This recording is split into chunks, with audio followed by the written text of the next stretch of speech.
am seenu avis ci li nga xamante ne moom mooy possibilité d'organiser simultanément des élections locales et législatives ndax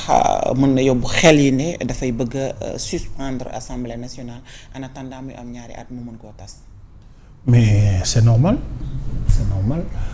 Assemblée nationale boo xamante ni si ñi fa nekk majoritairement ànduñu ak yow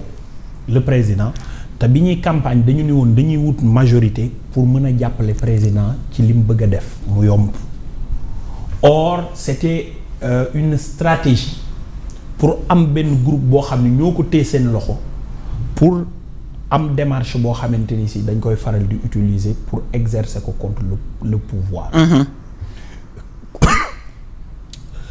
Le leader de Pastef dafa wax ni muy Ousmane Sonko à Touba lu jëm ci wàllu nu mu tuddati Assemblée nationale am na taxawaay bu ñu mën a indi ay motion de censure ma gis une certaine presse boo xamante ni suñu ay confrères lañu ak suñu ay consoeurs ñu bind le président de l'Assemblée nationale où Ousmane Sonko prend sa revanche, oui. Ce qui est gravissime. Assemblée nationale du théâtre de revanche. Assemblée nationale li ko tax a jug mission yi ñu ko jox tax ko jug mooy voter les lois,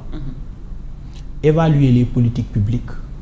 contrôler l'action du gouvernement. Lii mooy li nga xam ne ay mission la lu ñu jox Assemblée nationale donte ay motion de censure yépp dafa bokk ci seeni prérogatives waaye lii ci lañ leen di xaar te lii daf ci bari yoo xam ni ñoom waa Pastef dañ ko war a régler. Yéen a ngi wax sànq famille martyre yi. wax naa ko jeudi la dernière fois bu dee conséquent nañ bu dee ñu sérieux lañu Ousmane Sonko neewoon na. ñun bëgguñu loi d'amnistie. nañu ko dindi ñépp dem. yàlla mën a àtteem gu mu mën a àtte te tollatul ci di xaar ba bisu penc ngir di leeral yenn yi. dafa jël Ousmane Sonko def ko président assemblée.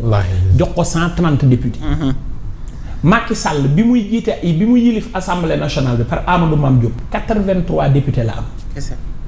bi muy wooteel waa Pastef loi d'amnistie mook waa PDS ni ñu doonee coalition Takku Wallu bi noonu la ñu dajaloo pour woote loi d'amnistie pour waa Pastef génn ci kaso bi ak 1000 et quelques personnes yi ñu leen jàppandoo loolu. te booba waa Pastef amoon nañ 50 et quelques députés te binduñu recours conseil constitutionnel ni nanguwunu amnistie dañu bëgg lépp leer. dañ koo jël dañu ni pat. tey jii muy président assemblée moom waroon na mën ni maa taxawoon fii en tant que premier ministre ni kenn ci ñun buggul loi d'amnistie nañ ko woote ñëpp wuyu ji mais mu daal di instruire ay députés ñu woote ko. ñu abrogé ko. c'est simple comme bonjour. donte am na ay enquêtes yoo xam ne ça y est en cours parce que y a des choses qui sont imprescriptibles yoo xamante ni si les amnistie couvrir ko. les dégradations les traitements inhumains ak yooyu noonu les tortures et cetera les crimes de sang. loolu enquêtes yi mu ngi dem mais ngir enquêtes yi mën a aboutir ci lu gaaw yoon dafay jël sabab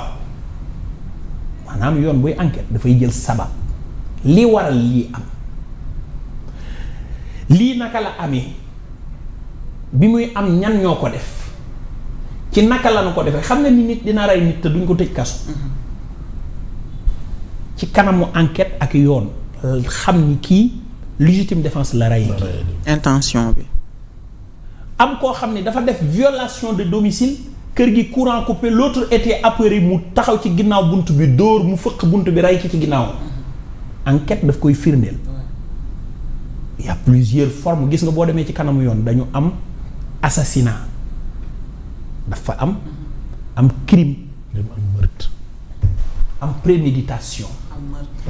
am meurtre yii yëpp seeni définition dafa wute ngir indi lii nag sabab bi li ko indi da ngay daal di dindi li mbalaanu kiiraay li muur ngir ñu mën a xam naka la ñuy yeggee ci li indi tey jii nii lii xew ba ñu naan c'est imprescriptible ndax mu leer bu ko defee loolu dafa bokk ci seen mission yaa xëy bu ko defee rek dinañu jóge ci coowu dafa war a leer crime nangam te mieux ñoom ils ont l'assemblée ils ont la majorité pourquoi defuñu mise en accusation bu Macky Sall. dëgg lu tax woote wuñu ko ñoom 130 députés yi ak Ousmane Sonko ma fa ne lu tax defuñu ko et Guy Marius Sagna il est là-bas ñoom lu tax defuñu loolu. Pourquoi ils n'ont pas porté une politique ci loolu di ko wax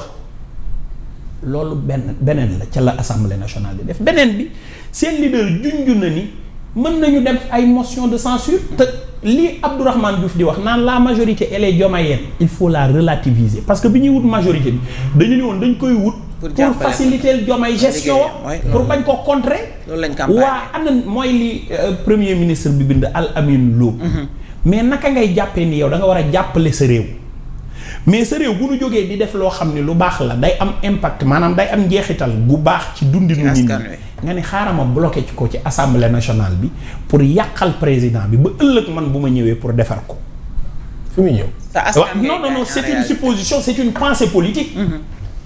nanu bloqué président li mu bëgg a def nanu def ay motion de censure mabal gouvernement bi nga xam ne dafa ubbeeku ngir ubbi kaso yi ngir génne ñuy jàpp sur des suppositions ngir génne ñi nga xamante ni si dañ leen a téye kaso tey état du Sénégal mu ngi wuti ji 500 et quelques milliards sur 3 mois Khadim Ba mu ngi ci kaso bi il est la clé de la solution wallaay de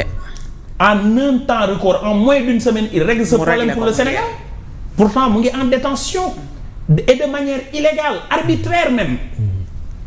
parce que mënul jël juge d'instruction mu def ay gëstu sur l'arrestation de Khadim Ba sur les supposées accusations yu ñu teg ci kaw ñu def ci ay enquêtes daal di ciy gëstu mais mu ni dara warul tax ñu tee ko ñu ne on repose sur le code douanier l'utilisant comme alibi certes on peut accepter qu'ils ne veulent pas perdre la face mais il ne faut pas aussi brandir certaines privations de liberté pour se justifier loolu dëgg la alors assemblée nationale bi la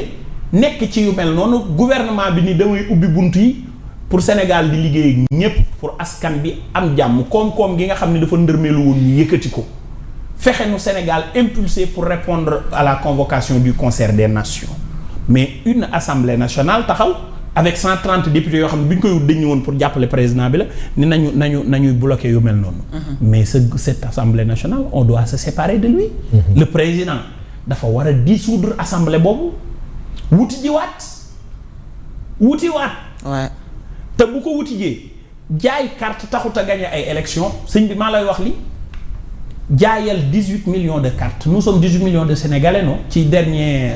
recensement yi ñu def jaayal 18 millions de cartes man j'ai vu PDS vendre 800 000 cartes à Dakar Ousmane Masseck Ndiaye di yàlla na ko yàlla dolli yërmande di gérer cette commission 800 000 cartes en moins d'une semaine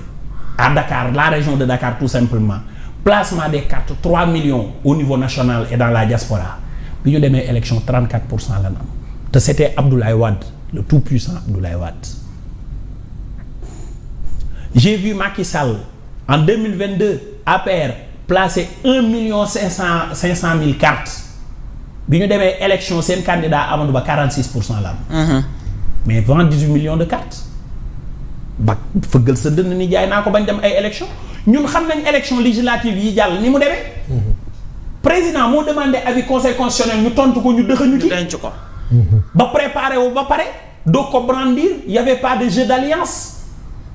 bu jeu d'alliance yi amoon mais Pastef n'aurait pas 130 députés même s'il allait avoir la majorité parce que c'est l'orthodoxie de notre système électoral ça bu ñu falee président jox ko une majorité à l'Assemblée parce que la population sénégalaise bëggul kuy bloquer président buy développer réewam par l'Assemblée nationale moo tax saa yu ko mësee jox majorité joxaat ko majorité confortable à l'Assemblée nationale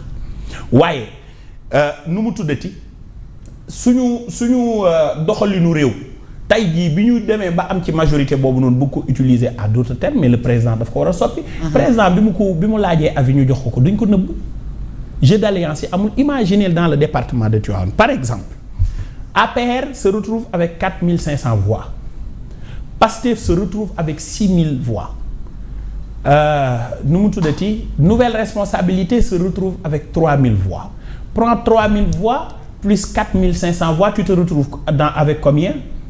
dans les 800 et quelques mille voix. Fais la comparaison ratio avec l'électorat de Pastef de 6000 voix dans le département kuy jël ñaari députés yi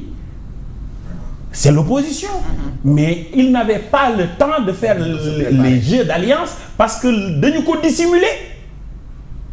ba mu des 12 jours ñu jox ko opposition bi ni leen ci date sàngam la ñuy dem bett leen loolu nag bu dee yaakaar nga ne moo majorité boobu nga am yow da nga ko am par sa ay militants mais